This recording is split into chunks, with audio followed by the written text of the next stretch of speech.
Everybody, Steve Pulaski back with another video review, this time of The Wall. How do you like that? Got a poster or a little postcard of it the day I went to go see it. How you like them apples? The Wall stars Aaron Taylor Johnson and John Cena. Now I knew that. Anyway, the film was directed by Doug Liman, who I thought I saw a movie by him before, but I guess I never have. He's directed the Bourne Identity films. He's directed Swingers. He's directed Edge of Tomorrow, and I've never seen anything by him, so I really didn't know what to expect from in a directorial sense with this film. But there's not a ton to say about this one, but it's positive. What I do have, the little that I do have to say and enlighten you on is positive. The film revolves around two military men, two army men who are stationed in Baghdad, and what winds up happening is John Cena and Aaron Taylor Johnson, they're like looking out for this sniper. They're at like this construction site where a bunch of these construction workers got killed,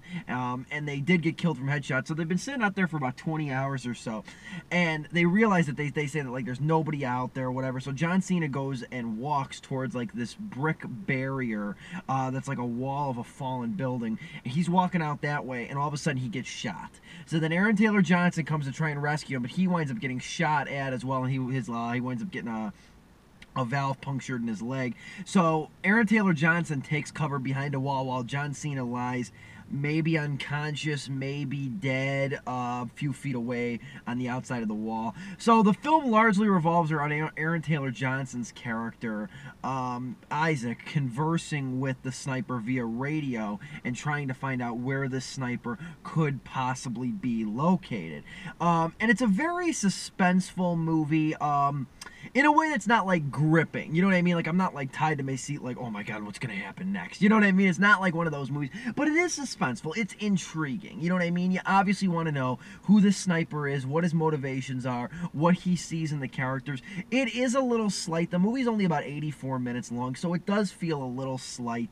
The characters don't feel as fleshed out as they can, and especially with the conversation, if you compare the movie to something like what I think it's most comparable to is a movie called Phone Booth, which if you haven't seen that stars Colin Farrell, and that's a really good movie about a guy that's like on, I think it's New York City. He's on a New York City street, and it was back in the days when they had phone booths. The movie was about 15 years old, and he winds up going into a phone booth, and a sniper's got him pinned in the phone booth, and he says if he hangs up, he's going to shoot him, and he tries to get him confessed to all his infidelity and all his sins and stuff like that. So it reminded me a lot of that, but Phone Booth was a lot more tense because of the fact that it had, not only did it have a better score, I think, but it also had a better way of handling characters. This movie goes about each way that you expect it to, but it doesn't mean that going along for the ride isn't interesting. Aaron Taylor Johnson's a very good screen presence here. Same with John Cena, who I thought was going to get more time in the film.